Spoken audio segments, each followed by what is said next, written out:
हाय दोस्तों, आज हम आपके लिए लेकर आए हैं प्रयोगशाला परिचारक, जिसमें आज हम करेंगे 30 महत्वपूर्ण प्रश्न। तो चलो दोस्तों देखते हैं, बढ़ते हैं आगे की ओर। प्रश्न नंबर 1 आता है, पृथ्वी तथा तारों के बीच की दूरी मापी जाती है। हमारा ऑप्शन है प्रकाश वर्ष, ऑप्शन बी है एंगस्ट्रॉम, ऑप्शन सी है माइक्रोन, ऑप्शन डी है फर्मी। तो फ्रेंड, इसका सही आंसर क्या हो जाएगा? इसका सही आंसर हो जाएगा ऑप्शन नंबर ए सही हो जाएगा। प्रकाश वर्ष में क्या नापा जाता है? तारों की बीच की दूरी। और पृथ्वी से तारों के बीच की दूरी को किस में नापते हैं? प्रकाश वर्ष में मापा जाता है। नेक्स्ट देखेंगे दोस्तों, चलो प्रश्न क्रमांक 2 आता है, नाभिक का आकार मापा जाता है। ऑप्शन ए दिया है माइक्रोन, ऑप्शन बी दिया है प्रकाश वर्ष, ऑप्शन सी दिया है फर्मी, ऑप्शन डी दिया है इनमें से कोई नहीं। तो दोस्तों यहाँ पर इसका सही आंसर हो जाएगा ऑप्शन नंबर सी सही हो जाएगा। फर्मी में मापा जाता है नाभिक का आकार। नेक्स्ट देखेंगे प्रश्न क्रमांक 3, अवरक्त लेजर की तरंग दैर्घ्य मापी जाती है। ऑप्शन ए दिया है फर्मी, ऑप्शन बी दिया है प्रकाश वर्ष, ऑप्शन सी दिया है माइक्रोन, ऑप्शन डी दिया है इनमें से कोई नहीं। तो इसका सही आंसर क्या हो जाएगा? ऑप्शन नंबर सी सही हो जाएगा। माइक्रोन में मापी जाती है अवरक्त लेजर की तरंग दैर्घ्य। नेक्स्ट देखेंगे क्वेश्चन नंबर 4, ठोसों में अवरक्त परमाणविक दूरी मापी जाती है। ऑप्शन ए है माइक्रोन, ऑप्शन बी है एंगस्ट्रॉम, ऑप्शन सी है किलोमीटर, ऑप्शन डी है इनमें से कोई नहीं। तो इसका सही आंसर हो जाएगा ऑप्शन नंबर बी सही हो जाएगा। एंगस्ट्रॉम में मापा जाता है। नेक्स्ट देखेंगे क्वेश्चन नंबर 5, एक गज का मीटर में परिवर्तित मान होगा। ऑप्शन ए दिया है 1.9144 मीटर, ऑप्शन बी दिया है 0.9144 मीटर, ऑप्शन सी दिया है 0.91144 मीटर, ऑप्शन डी दिया है 1.0936 मीटर। तो इसका सही आंसर हो जाएगा दोस्तों ऑप्शन नंबर बी सही हो जाएगा। 0.9144 मीटर इसका सही आंसर हो जाएगा। नेक्स्ट देखेंगे दोस्तों क्वेश्चन नंबर 6 देखेंगे, सार्वत्रिक समय आधारित है। ऑप्शन ए दिया है पृथ्वी के अपने अक्ष पर घूर्णन पर, ऑप्शन बी दिया है पृथ्वी के सूर्य के चारों ओर अपने कक्ष में घूर्णन पर, ऑप्शन सी दिया है सीजियम परमाणु के कंपनों पर, ऑप्शन डी है क्वार्ट्ज क्रिस्टल के दोलनों पर। तो फ्रेंड, इसका सही आंसर हो जाएगा ऑप्शन नंबर सी सही हो जाएगा। सीजियम परमाणु के कंपनों पर इसका सही आंसर हो जाएगा। ऑप्शन नंबर सी सही हो जाएगा। नेक्स्ट देखेंगे दोस्तों क्वेश्चन नंबर 7, किसी भौतिक राशि का परिणाम। ऑप्शन दिया है ए, मापन की पद्धति पर निर्भर करता है, ऑप्शन बी दिया है मापन की पद्धति पर निर्भर नहीं करता, ऑप्शन सी दिया है एसआई पद्धति में पद्धति से अधिक होता है, ऑप्शन डी दिया है इनमें से कोई नहीं। तो हमारा सही आंसर हो जाएगा दोस्तों यहाँ पर, इसका सही आंसर हो जाएगा दोस्तों ऑप्शन नंबर बी सही हो जाएगा। मापन की पद्धति पर निर्भर नहीं करता है। ऑप्शन नंबर बी सही हो जाएगा। नेक्स्ट देखते हैं दोस्तों क्वेश्चन नंबर 8 देखते हैं, किसी रोगी को दी जाने वाली नाभिकीय मात्रा की इकाई है। हमारा ऑप्शन है ए फर्मी, ऑप्शन बी है रदरफोर्ड, ऑप्शन सी है क्यूरी, ऑप्शन डी है रोंटगन। तो दोस्तों इसका सही आंसर हो जाएगा ऑप्शन नंबर डी सही हो जाएगा।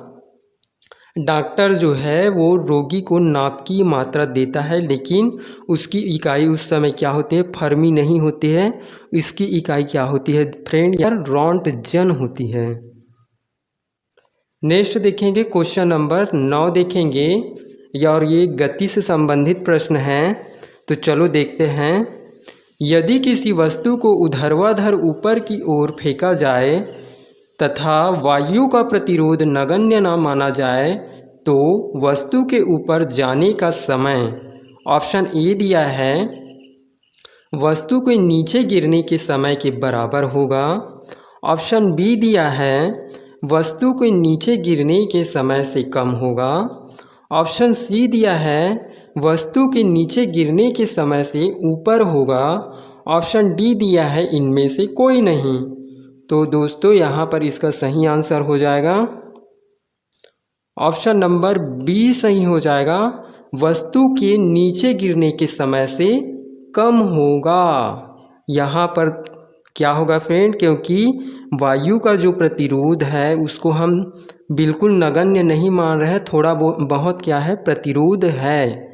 तो यहाँ पर जो है वस्तु को जब ऊपर हम ऊर्ध्वाधर फेंकेंगे तो क्या हो जाएगा, वस्तु को ऊपर जाने में ज़्यादा समय नहीं लगेगा, कम समय लगेगा और गिरते समय अधिक समय लगेगा। इस प्रकार यहाँ पर ऑप्शन नंबर जो बी है वो सही हो जाएगा, वस्तु के नीचे गिरने के समय से कम होगा। नेक्स्ट देखेंगे दोस्तों क्वेश्चन नंबर 10 देखेंगे। क्षैतिज सड़क पर चलती हुई एक कार मुड़ते समय बाहर की ओर फिसल जाती है। ऑप्शन ए दिया है गुरुत्वाकर्षण बल के कारण। ऑप्शन बी दिया है अपर्याप्त अभिकेंद्रीय बल के कारण। ऑप्शन सी दिया है टायर तथा सड़क के बीच लगने वाले लोटन घर्षण बल के कारण। ऑप्शन डी दिया है सड़क की अभिलंब प्रतिक्रिया के कारण।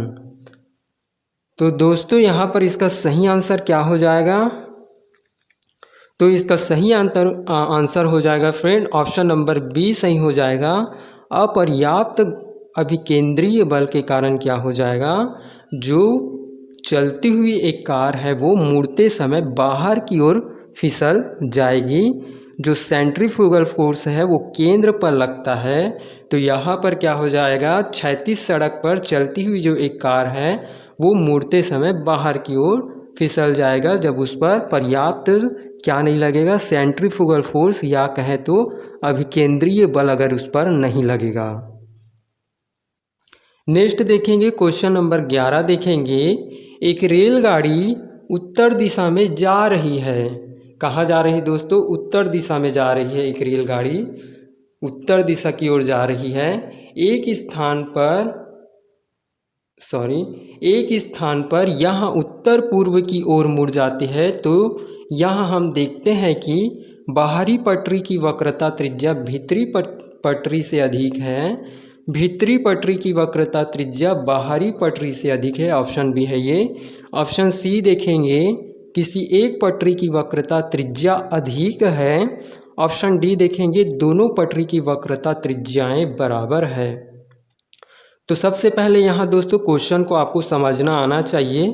तो देखेंगे सबसे पहले वो उत्तर की ओर गया, क्या गया, रेलगाड़ी जो है उत्तर दिशा में गई। उत्तर दिशा से कहाँ गई, उत्तर पूर्व की ओर। तो हमने उत्तर पूर्व की ओर खींच दिया ये।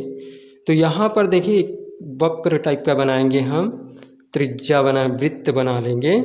तो देखेंगे दोस्तों यहाँ पर अगर पटरी खींचेंगे डबल पटरिया से, तो ये जो भीतरी पटरी है उसकी जो त्रिज्या है वो कम है और जो बाहरी पटरी है उसकी त्रिज्या जो है अधिक है। तो यहाँ पर ऑप्शन नंबर कौन सा सही हो जाएगा फ्रेंड, ऑप्शन नंबर बाहरी पटरी की वक्रता त्रिज्या भीतरी पटरी से अधिक है। तो ऑप्शन नंबर ए सही हो जाएगा। नेक्स्ट देखेंगे दोस्तों क्वेश्चन नंबर 12 देखेंगे। जब कोई वस्तु वृत्ताकार मार्ग में गति करती है तब ऑप्शन ए दिया है वस्तु द्वारा कोई कार्य नहीं किया जाता है। ऑप्शन बी दिया है वस्तु पर लगने वाले बल तथा वस्तु द्वारा तय विस्थापन परस्पर लंबवत होते हैं। ऑप्शन सी दिया है कोणीय संवेग नियत रहता है। ऑप्शन डी दिया है उपरोक्त सभी। तो यहाँ कौन सा आंसर सही हो जाएगा फ्रेंड, यहाँ सभी आंसर सही हो जाएगा दोस्तों, उपरोक्त सभी। वस्तु द्वारा कोई कार्य नहीं किया जाता है, ये सही है। वस्तु पर लगने वाले बल तथा वस्तु द्वारा तय विस्थापन, वृत्ताकार मार्ग पर कोई वस्तु इधर से ऐसे ऐसे घूम रहा है तो वस्तु पर तो सबसे पहले कोई बल नहीं लगेगा और ना ही वस्तु पर क्या हो जाएगा, विस्थापित होगा। ऐसे जब वस्तु यहाँ पर विस्थापित होगा तब यहाँ पर क्या हो जाएगा, बल तथा वस्तु द्वारा विस्थापन परस्पर लंबवत होते हैं, ये भी सही है। और ऑप्शन सी दिया है कोणीय संवेग नियत रहता है, मतलब उसका द्रव्यमान और वेग जो है वो नियत रहेगा। नेक्स्ट देखेंगे फ्रेंड क्वेश्चन नंबर, तो यहाँ पे क्या आया फ्रेंड, यहाँ पर ऑप्शन नंबर डी सही है, उपरोक्त सभी। न्यूटन के गति विषयक नियम से संबंधित प्रश्न देखेंगे। यहाँ पर एक निर्देश तंत्र पृथ्वी से जुड़ा है। ऑप्शन ए दिया है परिभाषा अनुसार यहाँ एक जड़त्वीय तंत्र है। ऑप्शन बी दिया है जड़त्वीय तंत्र नहीं हो सकता क्योंकि पृथ्वी सूर्य के चारों ओर चक्कर लगा रही है। ऑप्शन सी दिया है एक जड़त्वीय तंत्र है क्योंकि न्यूटन के नियम अनुप्रयोगी है। ऑप्शन डी दिया है एक जड़त्वीय तंत्र है क्योंकि पृथ्वी अपनी कक्षा के परितः घूर्णन कर रही है। तो दोस्तों यहाँ पर इसका सही आंसर क्या हो जाएगा, इसका सही आंसर हो जाएगा ऑप्शन नंबर बी, जड़त्वीय तंत्र नहीं हो सकता क्योंकि पृथ्वी सूर्य के चारों ओर चक्कर लगा रही है। एक निर्देश तंत्र पृथ्वी से जुड़ा है तो यहाँ पर उसके बारे में दिया गया है, ये एक जड़त्वीय तंत्र नहीं हो सकता है। जड़त्व का परिभाषा है आप फ्रेंड, कोई वस्तु गतिशील है तो वो गतिशील ही रहेगी और कोई वस्तु जो है स्थिर है वो स्थिर ही रहेगी, ये मोशन ऑफ इनर्शिया कहता है। तो यहाँ पर फ्रेंड जड़त्वीय तंत्र नहीं हो सकता क्योंकि पृथ्वी जो है क्या हो रहा है, सूर्य के चारों ओर क्या लगा रहा है, चक्कर लगा रहा है। नेक्स्ट देखेंगे दोस्तों क्वेश्चन नंबर 14 देखेंगे। एक सेकेंड लोलक रॉकेट में रखा हुआ है, इसके दोलनों का आवर्त काल घटता जाएगा यदि रॉकेट क्या हो जाएगा, एक समान त्वरण से नीचे आ रहा है। ऑप्शन बी दिया है पृथ्वी के चारों ओर भूस्थायी कक्षा में घूमता है। ऑप्शन सी दिया है एक समान वेग से ऊपर की ओर गतिशील है। ऑप्शन डी दिया है एक समान त्वरण से ऊपर जा रहा है। तो इसका सही आंसर हो जाएगा फ्रेंड, इसका सही आंसर हो जाएगा ऑप्शन नंबर डी सही हो जाएगा, एक समान त्वरण से ऊपर जा रहा है। प्रश्न क्या बोल रहा है फ्रेंड, एक बार देखते हैं। एक सेकेंड लोलक एक डिवाइस होता है, ठीक है, जो दोलन करता है, मतलब झूलते रहता है इधर से उधर इधर से उधर। तो रॉकेट में वो रखा हुआ है, इसके दोलनों का जो झूलने का जो आवर्तकाल है, टाइमिंग जो है वो घटता जाएगा बोल रहा है यदि रॉकेट क्या हो जाएगा, एक समान त्वरण से ऊपर जा रहा है। यदि रॉकेट क्या हो जाएगा, एक समान त्वरण से यदि ऊपर जा रहा है तब क्या हो जाएगा, इसके दोलनों का जो आवर्तकाल है वो घटता जाएगा। इस प्रकार इसका ऑप्शन डी सही हो जाएगा। नेक्स्ट देखेंगे दोस्तों, प्रश्न है 15। एक छात्र स्वयं को अपने बाल ऊपर की ओर खींचकर ऊपर की ओर उठाने का प्रयास करता है, वह सफल नहीं होता है क्योंकि ऑप्शन ए दिया है लगाया गया बल बहुत कम है। ऑप्शन बी दिया है बाल पकड़ने में लगने वाला घर्षण बल अल्प होता है। ऑप्शन सी दिया है न्यूटन का जड़त्व नियम जीवित वस्तुओं पर लागू नहीं होता। ऑप्शन डी दिया है लगाया गया बल निकाय का आंतरिक बल है। तो यहाँ पर सही आंसर हो जाएगा फ्रेंड, यहाँ पर इसका सही आंसर हो जाएगा ऑप्शन नंबर डी सही हो जाएगा। लगाया गया बल जो है वो निकाय का आंतरिक बल है। क्या हो रहा है दोस्तों, यहाँ पर एक छात्र है, छात्र अपने बाल को पकड़कर अपने हाथ से ही क्या कर रहा है, खींच रहा है और ऊपर की ओर उठा रहा है। तो ऐसे में उसकी जो आंतरिक शक्ति है, जो आंतरिक बल है उसके अंदर, वो कार्य कर रही है। तो उसका शरीर क्या हो गया दोस्तों, वहाँ पर उसका शरीर एक निकाय है वो निकाय की आंतरिक बल के द्वारा क्या कर रहा है, वो अपने बाल को ऊपर उठाने का प्रयास कर रहा है, लेकिन वो क्या हो जाता है, सफल नहीं होता है। नेक्स्ट देखेंगे क्वेश्चन नंबर 16 देखेंगे। पृथ्वी के वायुमंडल में रॉकेट ऊर्ध्वाधर ऊपर की ओर गति कर सकता है क्योंकि ऑप्शन ए दिया है वह वायु से हल्का होता है, ऑप्शन बी दिया है सूर्य के गुरुत्वाकर्षण के कारण खिंचाव बल लगता है, ऑप्शन सी दिया है इसमें एक पंखा लगा होता है जो रॉकेट के भार से अधिक वायु को प्रति सेकंड विस्थापित करता है, ऑप्शन डी दिया है उत्सर्जित गैस के द्वारा रॉकेट पर बल आरोपित होता है। तो फ्रेंड इसका सही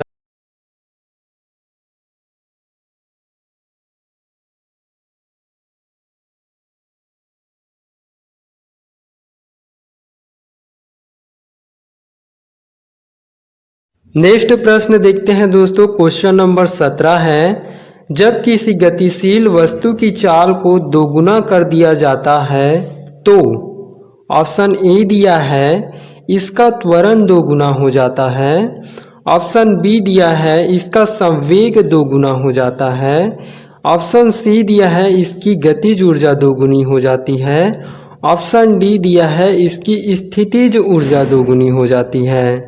तो दोस्तों यहाँ पर क्या हो जाएगा इसका सही आंसर? इसका सही आंसर हो जाएगा दोस्तों ऑप्शन नंबर बी सही हो जाएगा, संवेग दोगुना हो जाएगा इसका। क्यों दोगुना हो जाएगा? क्योंकि क्या है, गतिशील वस्तु है और वो क्या हो रहा है, एक समान चाल से गतिशील है, वो एक समान कहे या एक समान नहीं भी कहे। ऑप्शन सी दिया है व्यक्ति आगे की ओर अपनी आदत के अनुसार झुकता है, और ऑप्शन नंबर डी देखेंगे उपरोक्त सभी। तो फ्रेंड इसका सही आंसर क्या हो जाएगा यहाँ पर? इसका सही आंसर हो जाएगा दोस्तों ऑप्शन नंबर बी सही हो जाएगा। गति के जड़त्व के कारण क्या हो जाएगा, व्यक्ति जो है आगे की ओर झुकता है। बस में वो व्यक्ति बैठा है और बस क्या हो रही है, गतिशील है, तो उसके शरीर का ऊपरी भाग गतिशील रहेगा और नीचे का भाग क्या हो जाएगा, स्थिर रहेगा। और जैसे ही बस रुकेगी तो उसका शरीर का ऊपरी भाग जो गतिशील है वो आगे की ओर झुकता है और शरीर का जो स्थिर पार्ट है वो गतिशील नहीं है, उसके कारण वो स्थिर ही रहेगा। तो ये है जड़त्व का नियम, कहता है कोई व्यक्ति गतिशील है तो गतिशील रहेगा और कोई वस्तु अगर स्थिर है तो स्थिर ही रहेगा, ये कहता है जड़त्व का नियम। नेक्स्ट देखेंगे दोस्तों क्वेश्चन नंबर 18 देखेंगे, कार्य ऊर्जा तथा सामर्थ्य से क्वेश्चन है ये। एक शीशे की गेंद दीवार से टकराकर नीचे गिर जाती है, उसी द्रव्यमान की एक टेनिस की गेंद उसी दीवार से टकराकर पुनः पीछे उछलती है, सही कथन चुनिए। ऑप्शन ए दिया है दोस्तों शीशे की गेंद का संवेग टेनिस की गेंद से अधिक है, ऑप्शन बी दिया है शीशे की गेंद के संवेग में परिवर्तन टेनिस की गेंद की तुलना में अधिक होता है, ऑप्शन सी दिया है टेनिस की गेंद के संवेग में परिवर्तन शीशे की गेंद की तुलना में अधिक होता है, ऑप्शन डी दिया है दोनों में समान संवेग परिवर्तन होता है। तो फ्रेंड इसका सही आंसर क्या हो जाएगा? दोस्तों इसका सही आंसर हो जाएगा ऑप्शन नंबर सी, टेनिस की गेंद के संवेग में परिवर्तन शीशे की गेंद की तुलना में अधिक होता है। तो दोस्तों यहाँ पर देखेंगे एक दीवार है, उस पर शीशे की और टेनिस की दो गेंद टकरा रही है, लेकिन क्या हो रहा है, शीशे की गेंद वापस उछल कर क्या हो जाता है, पीछे आते ही दोबारा नहीं उछलती, और टेनिस की गेंद क्या होता है, वापस आते ही फिर से उछलती है। तो यहाँ पर टेनिस की गेंद में क्या होता है दोस्तों, संवेग परिवर्तन हो जाता है। तो ये आंसर यहाँ पर ऑप्शन नंबर सी सही हो जाएगा। नेक्स्ट देखेंगे क्वेश्चन नंबर 19 देखेंगे, निम्नलिखित कथनों पर विचार कीजिए। ऑप्शन ए दिया है दो हाथी दांत अथवा कांच की गेंदों के बीच संघट्ट को लगभग प्रत्यास्थ संघट्ट माना जाता है, ऑप्शन नंबर बी दिया है निकाय की स्थितिज ऊर्जा बढ़ती है जब इस पर संरक्षी बल कार्य करता है। ऑप्शन सी दिया है दोनों कथन सही हैं। ऑप्शन डी दिया है इनमें से कोई नहीं। तो फ्रेंड इसका सही आंसर हो जाएगा दोनों कथन सही है। ऑप्शन नंबर सी सही हो जाएगा, क्योंकि दो हाथी जब टकराएंगे उनके दांत टकराएंगे तो उसको प्रत्यास्थ मानेंगे, और उसी प्रकार दो कांच की गेंद टकराएगी तब भी उसको क्या मानेंगे, प्रत्यास्थ संघट्ट ही मानेंगे। तो यहाँ पे ऑप्शन नंबर ए सही है। उसी प्रकार ऑप्शन नंबर बी निकाय की स्थितिज ऊर्जा बढ़ती है जब इस पर संरक्षी बल कार्य करता है, ये भी सही है। नेक्स्ट देखेंगे क्वेश्चन नंबर 20 देखेंगे। आप एक भारी पुस्तक को कमरे के फर्श से उठाकर एक अलमारी में रख देते हैं जिसकी ऊंचाई 2 मीटर है। इस क्रिया में आपको 5 सेकंड का समय लगता है। आपके द्वारा किया गया कार्य निर्भर करेगा। ऑप्शन नंबर ए पुस्तक की संहति तथा लिए गए समय पर। ऑप्शन नंबर बी पुस्तक के भार तथा अलमारी की ऊंचाई पर। ऑप्शन नंबर सी अलमारी की ऊंचाई तथा लिए गए समय पर। ऑप्शन नंबर डी पुस्तक की संहति अलमारी की ऊंचाई तथा लिए गए समय पर। तो इसका सही आंसर हो जाएगा दोस्तों ऑप्शन नंबर बी सही हो जाएगा, पुस्तक के भार तथा अलमारी की ऊंचाई पर निर्भर करेगा। क्वेश्चन अच्छे से पढ़िए दोस्तों, आपको समझ में आएगा तब। यहाँ पर पुस्तक के भार तथा अलमारी की ऊंचाई पर डिपेंड करेगा।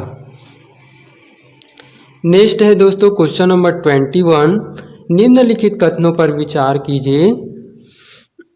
जब किसी वस्तु पर कार्य किया जाता है तो इसकी गतिज अथवा स्थितिज ऊर्जा बढ़ती है।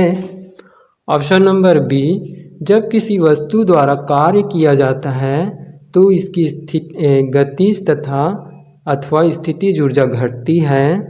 ऑप्शन नंबर सी प्रत्यास्थ संघट्ट में लगने वाले बल संरक्षी होते हैं। ऑप्शन नंबर डी सभी सही है। तो फ्रेंड अभी तक हमने यहाँ पर पढ़ा तो इनमें से सभी सही है। अच्छे से पॉज करके पढ़े इसको, यहाँ पर सभी ऑप्शन यहाँ पे सही हैं। नेक्स्ट देखेंगे क्वेश्चन नंबर 22। किसी लकड़ी के गुटके को एक समतल पर खींचना उसे ऊर्ध्वाधर ऊपर की ओर खींचने से आसान होता है क्योंकि। ऑप्शन ए दिया है घर्षण कम हो जाता है। ऑप्शन बी दिया है द्रव्यमान कम हो जाता है। ऑप्शन सी दिया है भार के थोड़े भाग को खींचना होता है। ऑप्शन डी दिया है जी का मान कम हो जाता है। तो यहाँ पर दोस्तों देखेंगे सही आंसर कौन सा हो जाएगा। ऑप्शन नंबर सी सही हो जाएगा, भार के थोड़े भाग को खींचना होता है, इसीलिए लकड़ी के गुटके को खींचना क्या हो जाता है, आसान हो जाता है। नेक्स्ट देखते हैं क्वेश्चन नंबर 23। निम्न में से कौन सा बल संरक्षी है। ऑप्शन ए दिया है गुरुत्वाकर्षण बल। ऑप्शन बी दिया है दो आवेशों के बीच विद्युतीय बल। ऑप्शन सी दिया है दो चुंबकीय द्विध्रुवों के बीच चुंबकीय बल। ऑप्शन डी दिया है इनमें से सभी। तो फ्रेंड इनमें से सभी बल क्या हैं, संरक्षी बल है, इसलिए ऑप्शन नंबर डी सही हो जाएगा। अच्छे से पढ़ें यहाँ पर। नेक्स्ट देखेंगे क्वेश्चन नंबर 24। निम्न में से कौन सा पूर्ण अप्रत्यास्थ संघट्ट है। ऑप्शन ए दिया है कांच की दो गेंदों का टकराना। ऑप्शन बी दिया है रेत के थैले से गतिशील गोली का टकराना। ऑप्शन सी दिया है प्रोटॉन का इलेक्ट्रॉन से टकराना। ऑप्शन डी दिया है गतिशील कार पर व्यक्ति का कूदना। तो फ्रेंड इसका सही आंसर क्या हो जाएगा, ऑप्शन नंबर डी सही हो जाएगा, गतिशील कार पर व्यक्ति का कूदना। ये अप्रत्यास्थ संघट्ट है और यहाँ पर ए बी सी तीनों सही है, लेकिन ऑप्शन नंबर डी गलत है। नेक्स्ट देखते हैं क्वेश्चन नंबर 25। गुरुत्वाकर्षण से संबंधित है प्रश्न। दूरसंचार उपग्रह संसार एक भाग से दूसरे भाग तक निरंतर टीवी प्रोग्राम प्रसारित करता है क्योंकि ऑप्शन नंबर ए है पृथ्वी की तुलना में इसका आवर्तकाल अधिक है। ऑप्शन नंबर बी देखेंगे पृथ्वी की तुलना में इसका आवर्तकाल कम है। ऑप्शन नंबर सी देखेंगे इसका पृथ्वी के आवर्तकाल से कोई संबंध नहीं है। ऑप्शन नंबर डी देखेंगे इसका आवर्तकाल ठीक पृथ्वी के बराबर है। तो इसका सही आंसर क्या हो जाएगा दोस्तों? इसका सही आंसर हो जाएगा इसका आवर्तकाल जो है ठीक पृथ्वी के आवर्तकाल के बराबर है। आपने सैटेलाइट देखा होगा, वो पृथ्वी के मतलब पृथ्वी के साथ साथ ही घूमता है, तो सैटेलाइट का आवर्तकाल जो है वो पृथ्वी के आवर्तकाल के बराबर है। नेक्स्ट देखेंगे फ्रेंड, क्वेश्चन नंबर 26 देखेंगे। उपग्रहों के बारे में किए गए कथनों पर विचार कीजिए। ऑप्शन दिया है ए, कोई उपग्रह पृथ्वी के केंद्र से होकर आने वाले तल में स्थित स्थायी कक्षा में घूम नहीं सकता। ऑप्शन बी दिया है भूस्थायी उपग्रह को भूमध्य रेखीय तल में छोड़ा जाता है। ऑप्शन सी दिया है हम केवल एक भूस्थायी उपग्रह का प्रयोग करके पृथ्वी के चारों ओर संदेश का आदान प्रदान कर सकते हैं। तो दोस्तों इस यहाँ पर उपरोक्त सभी आंसर सही हैं, इसलिए ऑप्शन नंबर डी यहाँ पर सही हो जाएगा। वीडियो को अच्छे से यहाँ पर पॉज करके देखिए, आपको समझ में आएगा। नेक्स्ट देखेंगे क्वेश्चन नंबर 27। ग्रहों की सतह से गैस पलायन कर जाती है क्योंकि ये पलायन वेग प्राप्त कर लेती है। पलायन वेग का मान किस पर निर्भर करता है? ऑप्शन दिया है ए, ग्रह के द्रव्यमान पर। ऑप्शन बी दिया है पलायन करने वाले पदार्थ के द्रव्यमान पर। ऑप्शन सी दिया है ग्रह की त्रिज्या पर। ऑप्शन डी दिया है ए और सी पर। तो दोस्तों यहाँ पर इसका सही आंसर हो जाएगा ऑप्शन नंबर डी सही हो जाएगा, ए और सी पर निर्भर करता है। नेक्स्ट देखेंगे क्वेश्चन नंबर 28। निम्न कथनों पर विचार कीजिए। हम सदैव चंद्रमा का एक ही भाग देखते हैं। ऑप्शन बी, अपने अक्ष पर चंद्रमा एवं पृथ्वी का घूर्णन एक समय समान होते हैं। घूर्णन एवं समय समान होते हैं। ऑप्शन सी देखेंगे उपरोक्त दोनों सही हैं। ऑप्शन डी देखेंगे इनमें से कोई नहीं। तो दोस्तों यहाँ पर ऑप्शन नंबर ए और बी जो वाला कथन है वो दोनों सही हैं, इसलिए ऑप्शन नंबर सी सही हो जाएगा। नेक्स्ट आता है क्वेश्चन नंबर 29। एक पिंड का भार भूमध्य रेखा की तुलना में ध्रुवों पर अधिक होता है क्योंकि ऑप्शन दिया है भूमध्य रेखीय परिधि ध्रुवीय परिधि से अधिक होती है। ऑप्शन बी दिया है पृथ्वी अपने अक्ष पर घूर्णन करती है। ऑप्शन सी दिया है उपरोक्त दोनों सही हैं। ऑप्शन डी दिया है इनमें से कोई नहीं। तो इसका सही आंसर हो जाएगा दोस्तों ऑप्शन नंबर सी, उपरोक्त दोनों सही है। नेक्स्ट देखेंगे क्वेश्चन नंबर 30। यदि पृथ्वी का गुरुत्व समाप्त हो जाए तो किसी वस्तु का ऑप्शन ए भार शून्य हो जाता है परंतु द्रव्यमान नहीं। तो यहाँ पर ऑप्शन नंबर ए सही हो जाएगा दोस्तों, भार शून्य हो जाता है परंतु द्रव्यमान नहीं। ये वाला ऑप्शन यहाँ पे सही हो जाएगा। इस प्रकार हमारा 30 प्रश्न यहाँ पर ख़त्म होता है दोस्तों। वीडियो को अधिक से अधिक देखें, शेयर करें, लाइक करें, सब्सक्राइब करें। तब तक के लिए धन्यवाद।